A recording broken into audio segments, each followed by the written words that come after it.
Princess Valith Sorrento stood at the tall window of her palace chamber and watched the twin suns set over the crystal mountains of her homeworld. Her pale blue scales caught the fading light and shimmered like water. She was beautiful by the standards of the Kalori people. She was also proud, cold, and filled with a hatred that had been taught to her since childhood. That hatred was for humans. Her tutors had told her stories about them. They called humans a young species, barely 300 years into space travel. They said humans were violent and stupid. They bred too fast, like insects. They fought over small things and killed each other for no reason. The famous Meridian Station massacre had killed 2,000 Kalori traders, and humans had never truly apologized for it. Valith had memorized every terrible thing humans had ever done. She kept these facts in her heart like poison. The Kalori were different. They were ancient and wise. They had gifts of the mind that humans could never understand. Valith herself could move objects with her thoughts and create blades of pure energy from her hands. Her people had sailed the stars for 10,000 years. They built cities of crystal and light. They did not fight wars unless forced to. But now they were forced to. The Vethkai swarm had come from the dark spaces between galaxies. They were monsters without mercy. They consumed entire worlds and turned living beings into food for their young. They could not be reasoned with. They could not be stopped by words. The Kalori Empire, for all its power, could not fight them alone. And so her father, Emperor Sorrenti the Wise, had done something unthinkable. He had signed a treaty with the Terran Confederacy. He had made humans their allies. Valith had watched the signing ceremony with disgust written on her face. The human ambassador had smiled too much. He had tried to shake her father's hand, not understanding that Kalori found such touching to be rude. He had made jokes that no one laughed at. He was everything she expected humans to be. You will serve as military liaison to the joint forces, her father told her that night. His voice was tired. It is a great honor. It is a punishment, she said. It is necessary. He placed his hand on her shoulder, a rare gesture of affection. We need this alliance to survive. Someone of royal blood must show good faith. Who better than my daughter, who is also one of our finest warriors? Valith wanted to argue, but she could not. Her father was right about the war. The Vethkai had already destroyed 3 of their outer colonies. Millions of Kalori had died screaming. They needed help, even if that help came from a species she despised. 2 weeks later, she arrived at Forward Base Omega, the Joint Command Center for the Allied forces. The base was ugly and functional, built from human designs. It smelled wrong to her. Human food cooking, human bodies sweating, human machines humming with crude energy. The humans she met were exactly as terrible as she had imagined. They were loud. They shouted across rooms instead of speaking quietly. They touched each other constantly, slapping backs and shaking hands, and even embracing in public. They told jokes about death and laughed at things that were not funny. They ate the cooked flesh of dead animals and seemed to enjoy it. Their commanding officer was a woman named Colonel Maria Reyes. She was short and scarred, with gray in her dark hair and sharp eyes that missed nothing. When Valith introduced herself with all the formal titles of her rank, the colonel simply smiled. "Good to have you, princess," she said. "Try not to get killed." Valith wanted to explain that she had fought in 12 battles and killed over 100 enemies. She wanted to demand respect. But the colonel had already turned away to deal with other matters. The other soldiers were no better. They stared at her scales and whispered to each other. Some of them made jokes she could not understand. One young man asked if she was cold-blooded, and his friends had to drag him away before she could answer. There was only one human who did not bother her. His name was Sergeant First Class Marcus Cole. He was neither tall nor short, neither handsome nor ugly by human standards.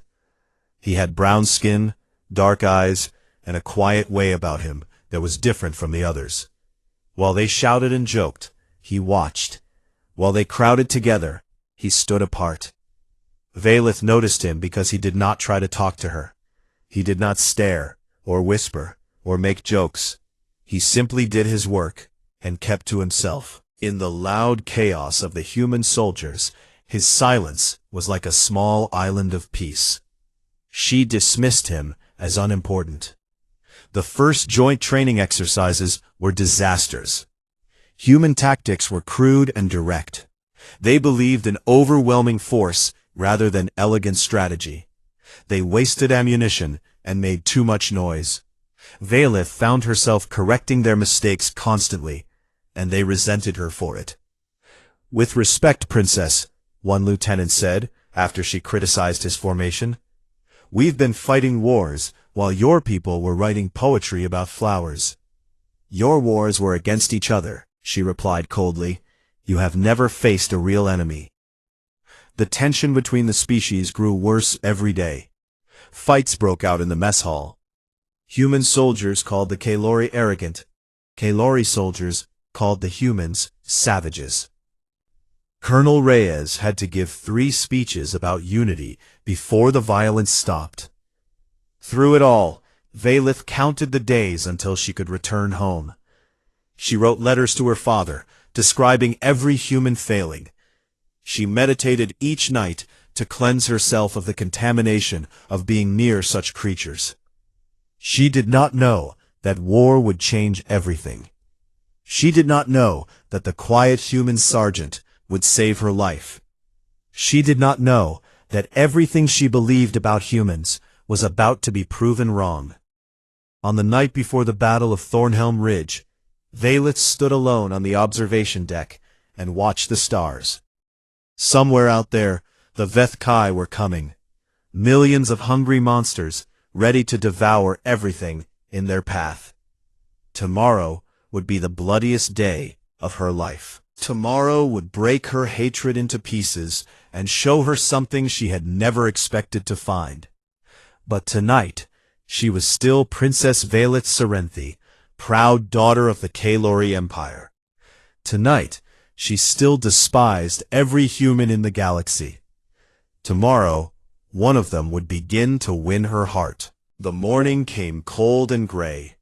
Valeth woke before dawn and dressed in her battle armor, a suit of living crystal that bonded with her scales and enhanced her psionic powers. She had worn it in many fights. Today, she would need every advantage it could give her. Thornhelm Ridge was not an important place by itself. It was just a long line of rocky hills on a world called Sentinel-4. But behind those hills lay the only path to the evacuation ships. 3 million Kalori civilians were trying to escape the planet before the swarm arrived. If the ridge fell, they would all die. The joint forces gathered at the base of the ridge as the sky began to lighten. Valeth stood with her Kalori warriors, their crystal armor gleaming in the early light. Across the field, the human soldiers checked their weapons and said goodbye to their friends. Some of them were praying. Valeth did not understand how they could laugh at such a time. Colonel Reyes climbed onto a transport vehicle and shouted her orders. "The swarm will hit us in 1 hour. Intelligence says we're outnumbered 8-1, maybe more." She paused to let that sink in. Retreat is not an option. If we fall back, 3 million people die. We hold this ridge, or we die trying. Any questions? No one spoke. Good. Take your positions. Valeth led her squad to the eastern flank. The humans she had been assigned to work with took positions nearby. Among them was Sergeant Cole, the quiet one. He carried a heavy plasma rifle and moved with the careful economy of a man who had seen many battles. Their eyes met briefly. He nodded to her. She did not nod back. The first wave came with the sunrise. They poured over the distant hills like a black flood. HFY drones, each one the size of a large dog, running on 6 legs with claws that could tear through metal. Behind them came the larger warriors, and behind those came the breachers, massive creatures as big as houses. The sound of their approach was like thunder. Valith raised her hands and summoned her psionic blades. Twin arcs of blue energy crackled from her palms, sharp enough to cut through anything.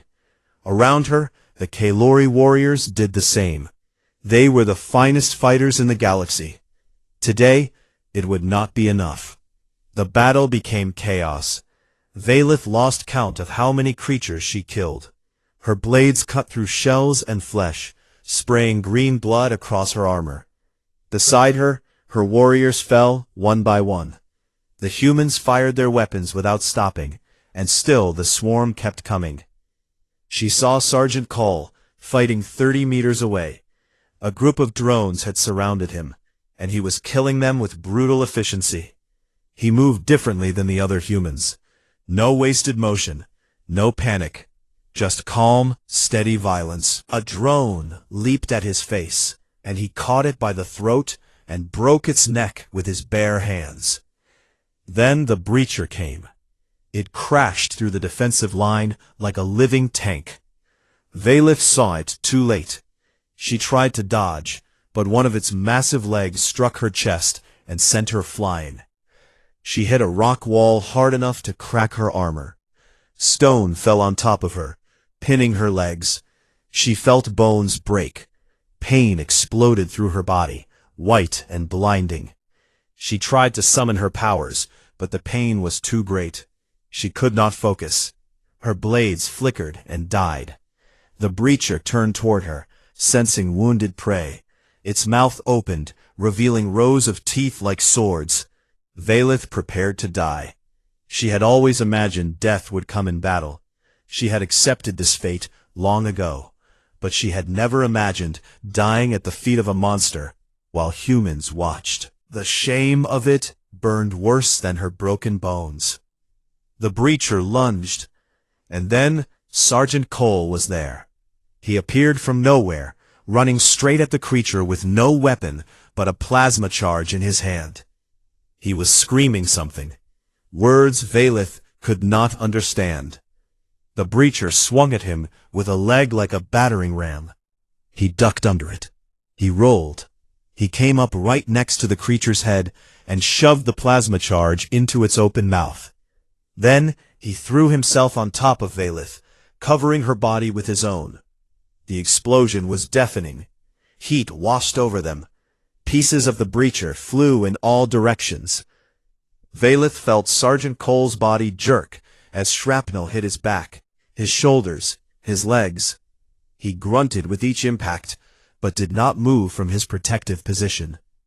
When the noise stopped, he looked down at her. Blood was running from a cut on his forehead. His armor was torn in a dozen places, but he was smiling. "Can you move?" he asked. "My legs," she managed, "broken." He nodded and began pushing the rocks off her. His hands were bleeding. She could see bone through one of the wounds on his arm. He should have been screaming in pain. Instead, he worked calmly and quickly, freeing her from the rubble. "Reinforcements can't reach us," he said.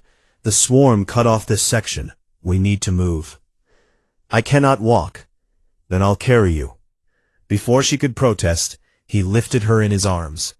The movement sent fresh agony through her broken leg, but she bit down on her tongue to keep from crying out. A Kalori princess did not show weakness. The sergeant began to move. He ran when he could and walked when he had to. The battle raged around them, but he found paths through the chaos. When drones appeared, he set her down, killed them, and picked her up again. His breathing grew ragged. His blood soaked into her armor. But he did not stop. 3 kilometers. That was how far they had to go to reach the medical station. 3 kilometers through enemy territory, with her weight in his arms and his body already failing. Any other human would have left her behind. Any other human would have saved himself. When they finally reached the medical bay, he set her down gently on a table. The doctors rushed toward them, but Valeth could not look away from the human sergeant. He was swaying on his feet. His face was gray. Blood pooled on the floor beneath him. "Why?" she asked. The word came out as a whisper. "Why did you save me?" He looked at her with eyes that held no hatred, no anger, no expectation of reward, just exhausted kindness. "Because you needed help," he said. Then he collapsed. The doctors caught him before he hit the ground. They carried him away, shouting orders about blood loss and internal injuries. Valeth lay on her table and stared at the ceiling, her mind unable to understand what had just happened. A human had saved her life. A human had nearly died for her. A human had looked at her not as an enemy or a burden, but simply as someone who needed help.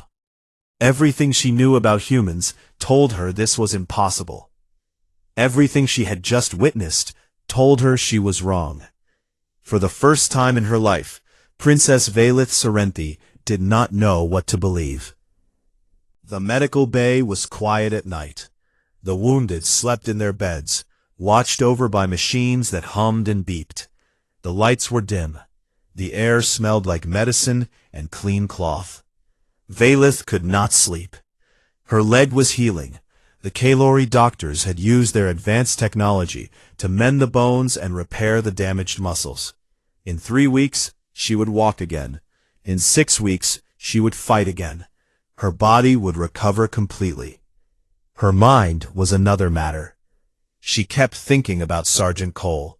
She kept seeing his face as he threw himself over her body.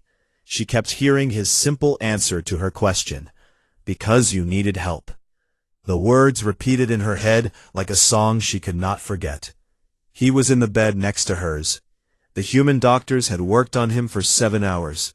He had lost so much blood that they had to give him 3 transfusions. His back was covered in scars where the shrapnel had been removed, but he was alive. Somehow, impossibly, he was alive. On the 3rd night, he woke up. Valeth was lying awake, staring at the ceiling, when she heard him stir. She turned her head and found him looking at her. His eyes were tired but clear. "Hey," he said. His voice was rough from disuse. "Hello," she replied. It felt strange to speak to a human in such a casual way. Her tutors would have been horrified. "How's the leg?" "Healing. How is your back?" He tried to shrug and winced. "Had worse." She did not know if he was joking. With humans, it was hard to tell. They lay in silence for a while. Outside the window, the stars were bright. Somewhere out there, the war continued. But in this small room, everything was still. "I never thanked you," Valeth said finally, "for saving my life." "You don't need to thank me." "Yes, I do. Among my people, such a debt is sacred. You risked your life for mine. I am honor-bound to repay you." Marcus was quiet for a moment. "I didn't do it for honor. I just did it because it was right." There it was again, that simple human logic that she could not understand. He had nearly died to save someone from a species that despised him. He had done it without expectation of reward. It made no sense by Kalori standards. It made no sense by any standards she knew. "May I ask you something?" she said. "Sure." "Your family colony. I read your file. The Kalori destroyed it 15 years ago. Everyone died." She paused. "Why do you not hate us?" The question hung in the air. She watched his face, expecting anger, expecting the mask to slip and the true hatred to show. Instead, she saw only sadness. "I did hate you," he said softly. "For years. I joined the military because I wanted to kill Kalori. I dreamed about revenge. I let that hatred eat me alive. What changed? I realized something." He turned to face her fully, and his eyes were serious. "I was hating millions of people for what a few did. I was turning myself into a monster to fight monsters. And that kind of hate, It doesn't hurt the people you hate. It just destroys you. Valeth felt something shift inside her chest, a crack in the wall she had built around her heart.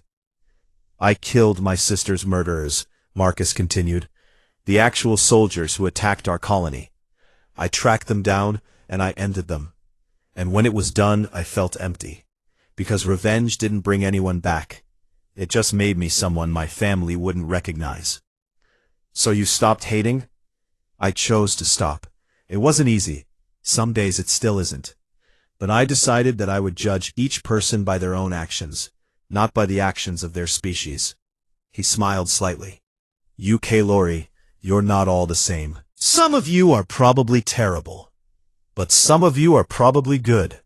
Just like humans. Valeth did not know what to say.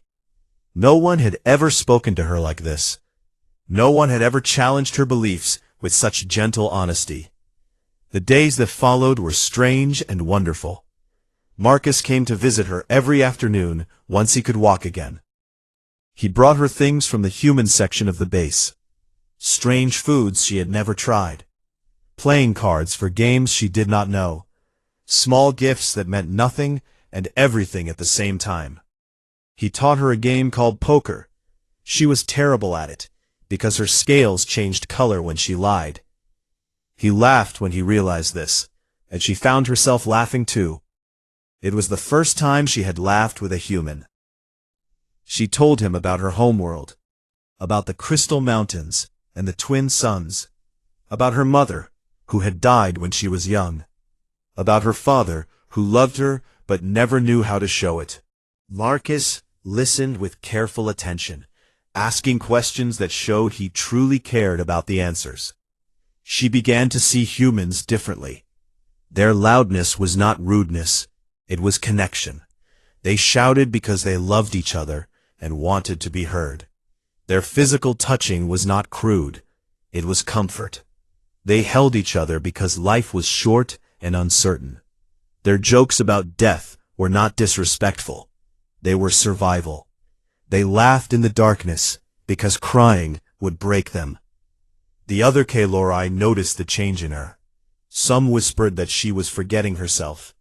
Others said she was becoming contaminated by human influence. She ignored them all. For the first time in her life, she was seeing the universe clearly. When Marcus was cleared to return to duty, Valeth made a decision. She contacted her father's office and requested reassignment. She wanted to join Marcus's squad. She wanted to fight alongside the human who had saved her life. Her father's response came by holographic message. His face was like stone. His voice was cold, with barely controlled fury. "You shame me," he said. "You shame our entire bloodline. To lower yourself to fight among humans, to treat them as equals, this is not the daughter I raised." "Perhaps," Valeth replied, "you raised a daughter who could learn, who could grow, who could admit when she was wrong." The transmission ended. Her father did not speak to her for 3 months. She did not care. When she walked into the briefing room and took her place beside Marcus and his squad, she felt something she had not felt in years. Freedom. The freedom to think for herself. The freedom to choose her own path. The freedom to become someone new. Marcus looked at her with surprise and something else. Something warm. "You sure about this?" he asked quietly. "I have never been more sure of anything," she said. The war was not over. The Veth-Kai swarm was still out there, hungry and endless. Many battles remained. Many deaths awaited. But Valeth faced the future without fear, because for the first time in her life, she was exactly where she belonged. The alien princess despised humans, until one won her heart on the battlefield. 6 months passed like water flowing downhill. Valeth fought beside Marcus in 12 battles. They won some and lost others. They watched friends die and enemies fall. They became something more than allies, something more than friends. The other soldiers noticed. Of course they noticed. When a Kaylori princess and a human sergeant spent every spare moment together, people talked. Some of the talk was cruel, some of it was kind. Valeth ignored all of it. She had stopped caring about what others thought. What mattered was the way Marcus looked at her, the way his voice softened when they were alone, the way his hand would brush against her scales, gentle and warm, as if she were something precious. What mattered was the way her heart beat faster when he entered a room, the way she found herself studying his face when he was not looking, the way she had memorized every scar on his hands, every line around his eyes, every shape of his smile. She had never felt this way before, not for anyone. It frightened her, it thrilled her, it made her feel alive in ways she had never imagined. One night, after a battle that had lasted 14 hours, they sat together on the roof of the barracks and watched the stars. They were both exhausted, they were both covered in the green blood of their enemies. They were both alive, and that felt like a miracle. "I need to tell you something," Valeth said. "I know," Marcus replied. "You know?" He turned to look at her. His eyes were soft in the starlight. "I feel it too. I've felt it for months. I just didn't know how to say it." Valeth's scales flushed violet, the color of deep emotion among her people. "My father would never approve. My people would call me a traitor. Our children, if we had any, would belong to neither world. I know. You would give up everything. Your career, your reputation, the respect of your species. And you still want this? You still want me?" Marcus reached out and took her hand. His skin was warm against her scales. "Valeth, I've wanted you since the first time you glared at me like I was dirt beneath your feet. I've wanted you since you corrected my battle formations in front of everyone. I've wanted you since you laughed at my terrible card tricks. I don't care what anyone thinks. I only care about you." She kissed him then. It was clumsy and strange. Their faces did not fit together easily. His lips were soft, and hers were firm. But when they figured it out, when they found the rhythm that worked for them, it was the most perfect moment of her life. But they both knew it was there, growing between them like a flower in unexpected soil. The war, however, did not care about their feelings. 3 weeks later, Colonel Reyes called a special briefing. The intelligence officers had found something. The Vethkai breeding world. The place where the Swarm Queen lived and produced millions of new soldiers. If they could destroy it, they could cripple the enemy for generations. The mission was almost certainly suicide. The planet was surrounded by defensive ships. The surface was covered with swarm warriors. The Queen herself was a psychic entity of terrible power, capable of crushing minds with a thought. "We need volunteers," Reyes said. "I won't order anyone to go. This is beyond what duty requires." Marcus raised his hand immediately. Valeth raised hers a second later. The colonel looked at them with sad understanding. "You both realize what you're signing up for?" "Yes, ma'am," Marcus said. "The universe needs this," Valeth added, "and we are willing to pay the price." The strike team consisted of 50 soldiers, 30 humans, and 20 Kaolori. They were the best of both species, the finest warriors the Alliance had produced. None of them expected to come back. The journey to the Swarm world took 4 days. Valeth and Marcus spent most of it together. They talked about their childhoods. They shared dreams they had never told anyone. They held each other in the darkness of the ship, finding comfort in closeness. "If we die tomorrow," Marcus said on the last night, "I want you to know that meeting you was the best thing that ever happened to me." Valeth pressed her forehead against his, a gesture of deep intimacy among her people. "If we die tomorrow, we die together, and I would choose no other ending." The assault began at dawn on the Swarm world. The defensive ships were destroyed by a diversionary fleet. The strike team landed in the midst of chaos and began fighting their way toward the Queen's chamber. It was the hardest battle Valeth had ever experienced. The swarm seemed endless. For every creature they killed, 3 more appeared. The team grew smaller with every room they cleared. By the time they reached the Queen's chamber, only 12 of them remained. The chamber was vast and organic, like the inside of some massive creature. Strange lights pulsed in the walls. The air smelled of rot and something worse. And there, in the center, was the Queen. She was beautiful in a horrible way. Her body was like a twisted flower, all sharp angles and flowing curves. Her eyes were black pools that seemed to contain the void itself.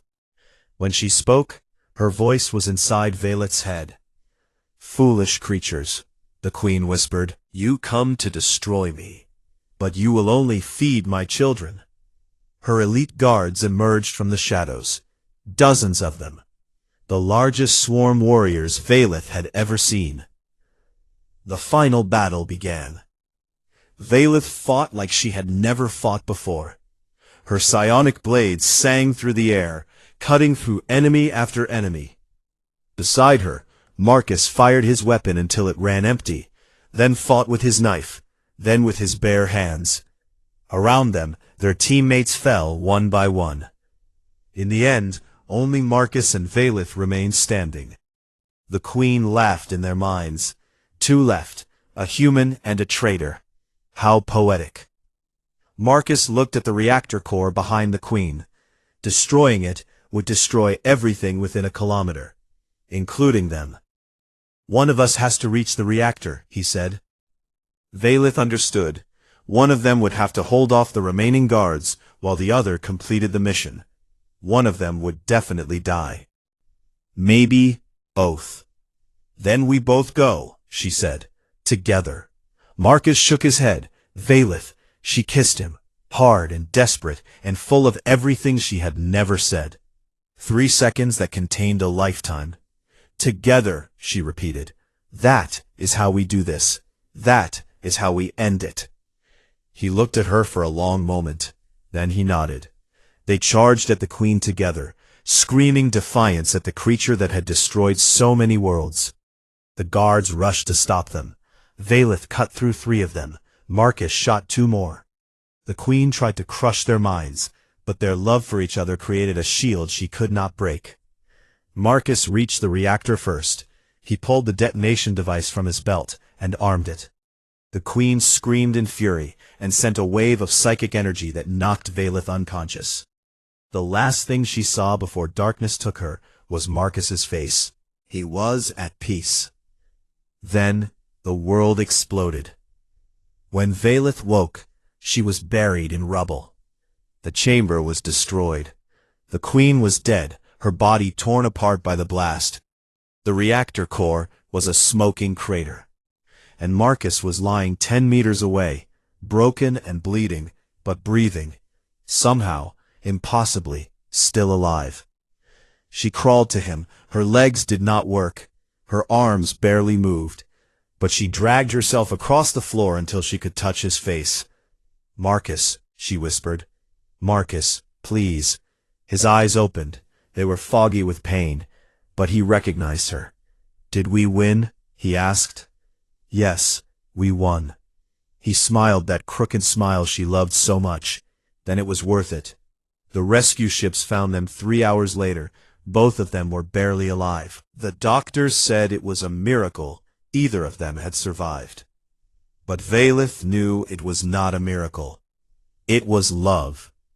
And love, she had learned, was stronger than anything in the universe. The alien princess despised humans, until one won her heart on the battlefield. The war ended 6 months after the destruction of the Swarm Queen.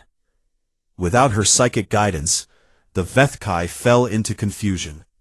They turned on each other. They scattered across the galaxy. The Allied forces hunted them down one by one until none remained.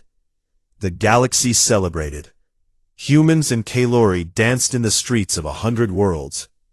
Old enemies embraced as friends. The impossible victory had shown everyone what could be achieved when species worked together.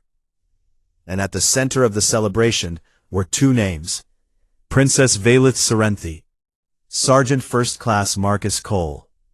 The heroes who had killed the queen, the lovers who had defied every expectation. The press called them the romance of the century. Artists painted their portraits. Poets wrote songs about their courage. Children played games where they pretended to be the brave human and the beautiful princess who had saved the universe together. Vaylith found it all very strange. She was recovering in a hospital on her homeworld when Marcus finally woke from his medical sleep. The human doctors had kept him unconscious for 2 months while they repaired his broken body. New bones, new organs, new skin to cover the terrible burns. When he opened his eyes and saw her sitting beside his bed, he laughed. "Still here?" he asked. His voice was rough, but warm. "Where else would I be? I thought maybe you'd come to your senses, run off with some fancy Kalori lord." Vaylith took his hand and pressed it to her cheek. "You saved my life. You saved my soul. You showed me how to love. There is no running from that." The recovery took another 6 months. Marcus had to learn to walk again. Vaylith had to rebuild the muscles in her arms. They did their therapy side by side, encouraging each other through the pain, celebrating each small victory. In the quiet moments, they talked about the future. "I want to marry you," Marcus said one evening. They were watching the sunset from the hospital gardens. The twin suns painted the sky in shades of orange and purple. "I know it's complicated. I know your people might never accept me, but I want to spend the rest of my life with you." Vaylith had been expecting this question. She had been hoping for it. But she needed him to understand what it would cost. "If we marry," she said carefully, "you will give up your military career. No human officer can be bonded to a Kalori royal. You will have to leave your home and live among my people. You will face hatred and suspicion every day. Our children, if we have any, will belong to neither species fully." "I know. And you still want this?" His eyes were clear and certain. "Vaylith, I spent 15 years hating your people. I wasted so much time on anger and revenge. You taught me that there's a better way to live. You taught me that love is stronger than hate. So yes, I want this. I want you. I want whatever future we can build together." She kissed him as the suns disappeared below the horizon. It was their first kiss since the battle. It was better than all the kisses before it. The announcement of their engagement shocked both species. The Kalori Council demanded meetings. The Terran Parliament sent formal protests. 100 voices warned them that this union would never work. Vaylith's father was the loudest. Emperor Serenthi came to the hospital in person. He was old and tired, worn down by years of war, but his anger was still strong. "You would marry this human," he said. "You would pollute our bloodline with inferior genes. You would make our family a joke among the stars."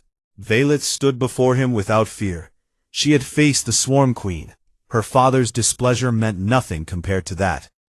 "This human saved my life," she said. "This human destroyed the Queen. This human is braver and kinder than any Kalori lord you could choose for me. I love him, father, and I will marry him with or without your blessing." The Emperor was silent for a long moment. Then something strange happened. His eyes grew wet. His stern face softened. "Your mother," he said quietly, "would have liked him. It was not a blessing, not exactly, but it was enough." The wedding was held in the Unity Temple, a new building constructed specifically for the ceremony. Half of it was built from Kalori crystal, gleaming white and blue. Half of it was built from Terran steel, strong and proud. The two halves joined in the middle, just as the two species were joining through this marriage. Representatives from 100 worlds attended. Humans in their formal uniforms, Kalori in their ceremonial robes. Other species too, drawn by curiosity and hope. The galaxy was watching. Vaylith walked down the aisle in a dress of woven starlight. Marcus waited for her at the altar in his military honors. Colonel Reyes stood beside him as his witness. Vaylith's father stood beside her. When they faced each other, Vaylith spoke the traditional Kalori vows. Then she added her own words. "When I met you," she said, her voice carrying through the silent temple, "I despised your species. I thought humans were violent, stupid, and beneath my contempt. I was wrong." She paused, letting the weight of that admission settle. Humans are stubborn. They are loud, and messy, and confusing. But they are also brave beyond reason. They are loyal beyond measure. They are capable of love that defies all logic. She looked into Marcus's eyes and smiled. "You taught me that hatred is easy, and understanding is hard. You taught me that the heart sees what the eyes refuse to. You won me on the battlefield, and you have won me every day since." Marcus spoke his vows in the human tradition. Then he too added his own words. "I used to think I knew what strength was," he said. "I thought it meant fighting harder, hating deeper, never giving up. But you showed me a different kind of strength. The strength to forgive, the strength to change, the strength to love someone even when the entire universe says you shouldn't." He took her hands in his. "You're the best thing that ever happened to me, Vaylith, and I promise to spend the rest of my life deserving you." The ceremony continued with rituals from both cultures, Kalori energy bonds, human ring exchanges, prayers to gods that had never been worshipped together before. And then it was done. They were married, human and Kalori, sergeant and princess. Two hearts from different worlds, joined into one. The celebration lasted 3 days, but Vaylith and Marcus slipped away on the second night.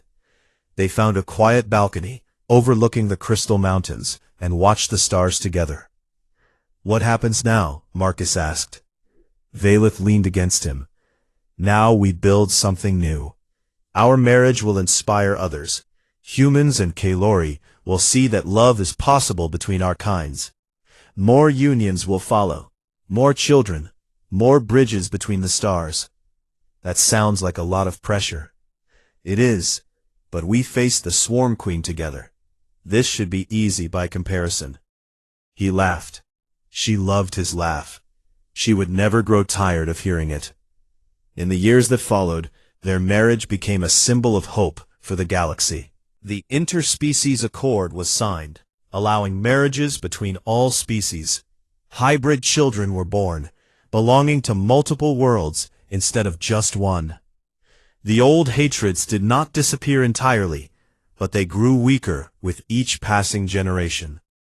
Vaylith and Marcus had 3 children, 2 daughters with their mother's scales and their father's eyes, 1 son with human skin and Kalori psionic gifts.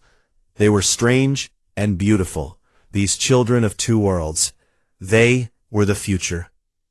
On their 30th wedding anniversary, Vaylith and Marcus returned to Thornhelm Ridge. The battlefield had been turned into a memorial park. Flowers grew where blood had once been spilled. Statues honored the fallen. They walked together through the place where they had first truly met, where a human sergeant had saved a Kalori princess and changed the course of history. "Do you ever regret it?" Vaylith asked. "Leaving your people? Living among strangers? Giving up everything you knew?" Marcus was old now, his hair white, and his face lined with decades of laughter. But his eyes were the same as they had always been, kind and warm and full of love. "I didn't give up anything," he said. "I gained everything. I gained you." Vaylith pressed her forehead against his, that ancient gesture of Kalori intimacy that had become their private language of love. "I despised humans once," she whispered. "I was taught to hate your kind. But you showed me the truth. You showed me that love knows no species, that courage knows no world, that the heart can find its home in the most unexpected places." Marcus smiled that crooked smile she had loved for 30 years. "And you showed me that even a stubborn human can win the heart of a princess, if he's brave enough to try." They kissed in the fading light, 2 old lovers on a battlefield turned garden. Above them, the stars shone down on a galaxy at peace. Their story was not a fairy tale. It was something better, It was real. It was difficult. It was beautiful. It was love. And love, they had learned together, was the greatest victory of all.